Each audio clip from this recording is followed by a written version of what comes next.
Can you give me your read on the John Thune versus John Cornyn race to lead the Senate? Because I think the Republicans will have a majority in 2025, and one of those two men will replace Mitch McConnell. What have you picked up on who is ahead? I it's hard to kind of tell this early who's ahead, but it's interesting that they're taking different tracks. So Thune has been a little bit less supportive of Donald Trump. He's been a little bit more in the Mitch McConnell angle, and kind of leading the more centrist, moderate Republicans. Cornyn has been playing a different game. I think he's been leaning way more into his relationships with Trump and touting Donald Trump's policies much more and trying to pull in some of the kind of more conservative pro Trump wing of the Senate. They both are fundraising and working on relationships, and it's definitely a race underway. We like to call it the John race. Yeah, I know both men, and they're both fabulous senators, and they're both friends of the show. So I don't have an opinion on who would be better. They both do fine jobs. I just have no idea on what basis a senator casts a vote. Do you? I think there's a series of different reasons. I think one is they'll cast a vote on vision. So I think that even getting closer to when they have their leadership elections, you're going to probably be hearing Thune and Cornyn behind closed doors saying, "This is how I intend to lead the Senate. Here's how I'll navigate complicated issues. Here's how I will or will not work with Donald Trump." Some of it's also based off of personal relationships. I tell people all the time, DC is a big networking. It's who you know and how well you know people, because that's sort of how this town operates, and it's a big part of its currency.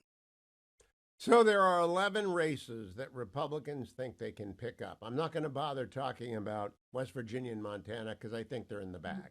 I think we're going to see Senator, Governor elected in West Virginia. The governor's going to win, Jim Justice, and in Montana, I believe Tim Sheehy's going to blow out John Tester because Trump is killing there. The big three are Ohio, Pennsylvania, and Maryland. Yesterday, CNN came out with a poll, and I was kind of shocked. Dave McCormick is tied with Bob Casey. And I mean, it's 60 days to Dead go. Did tie, that dead tie, surprise yeah. you?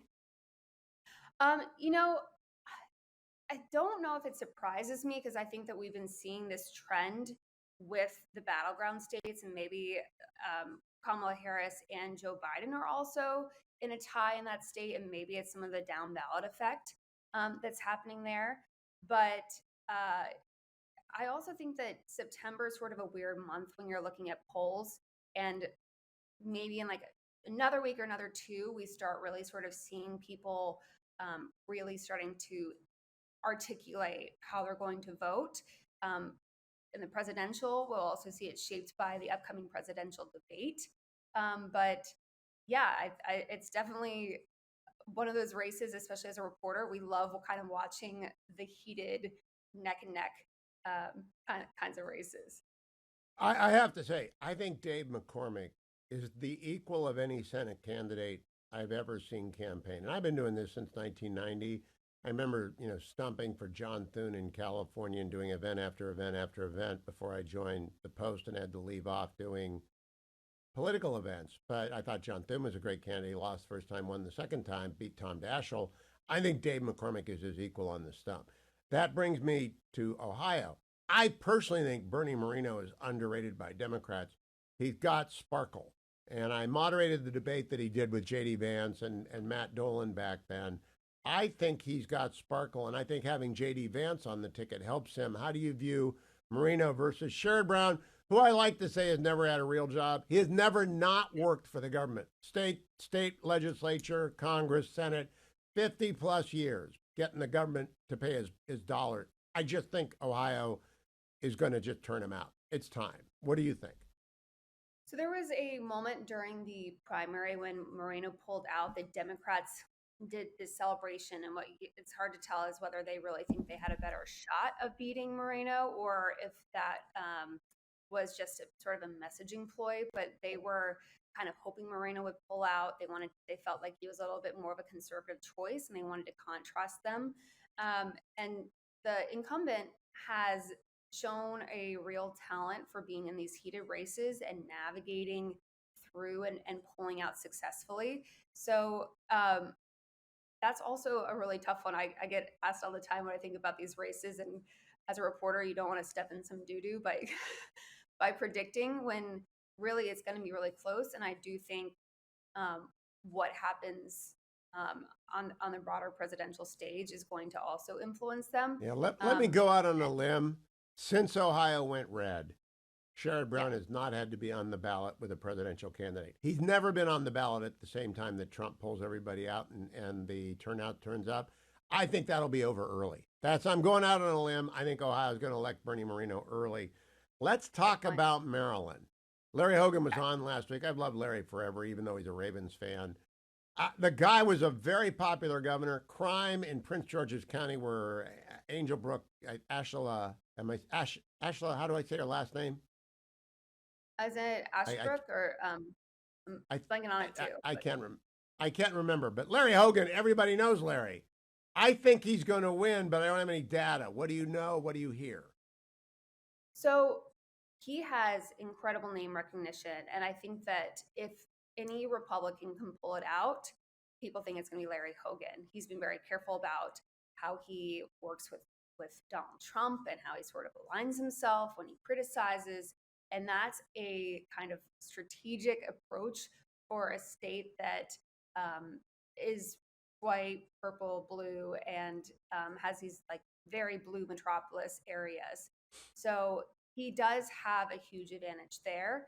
I think that we're going to see some wild spending, which we already saw. I think also Brooks' race among was I think the highest primary in terms of spending, and it was not her herself, but her primary challenger. So uh, we're going to see, but I think that Hogan is supposed to be probably the best kind of Republican candidate. The If he only can't kind pull who it off. can win in Maryland.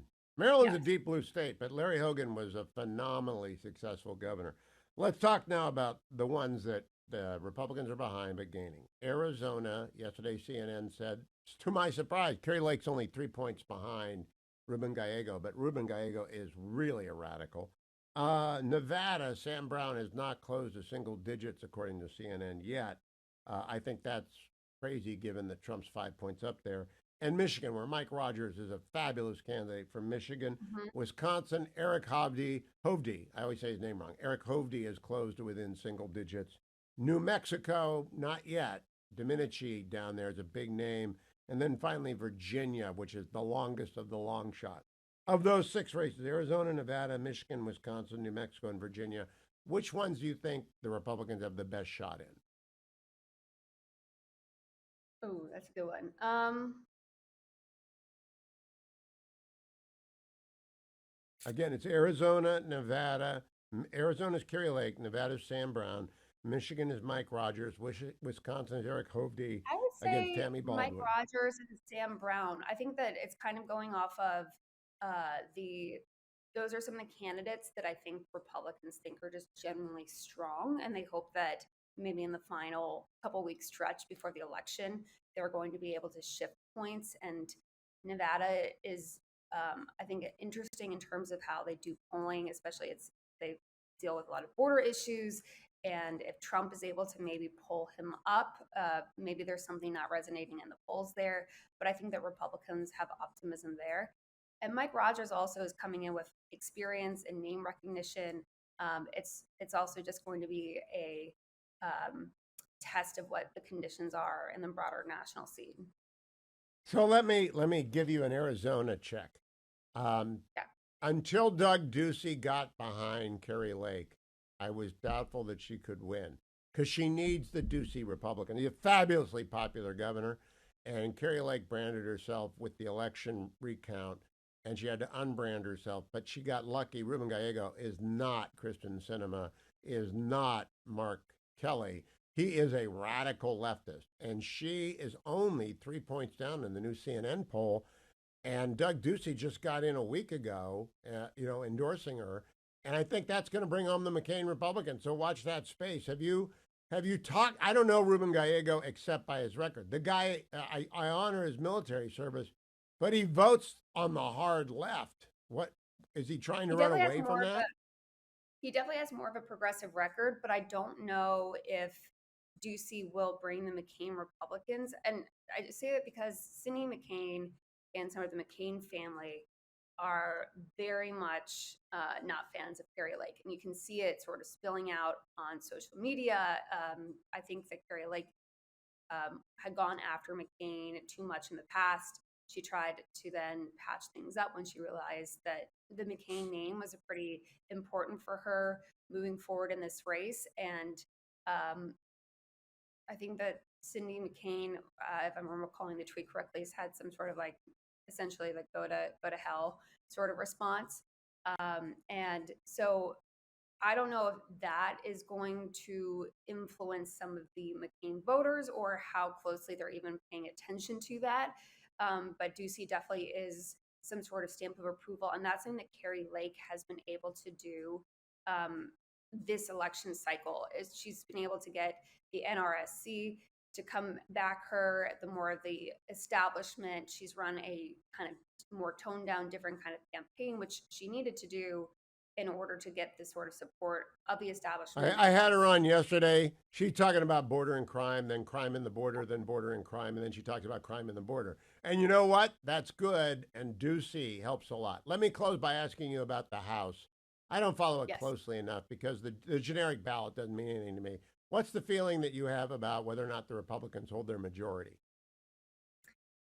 So I was talking to a few Republicans recently. There's a few things in the mix. One, and I wanted to amend myself. You had asked me, I think, before I went on vacation, if there was anything big coming up, and I basically said all of their major priority bills were done. But there's a spending spike coming up this month, and so if there's government shutdown, that might impact their majority. But I think that they're also very much tied Yeah, they're Congress. going to avoid that. They're going to avoid that.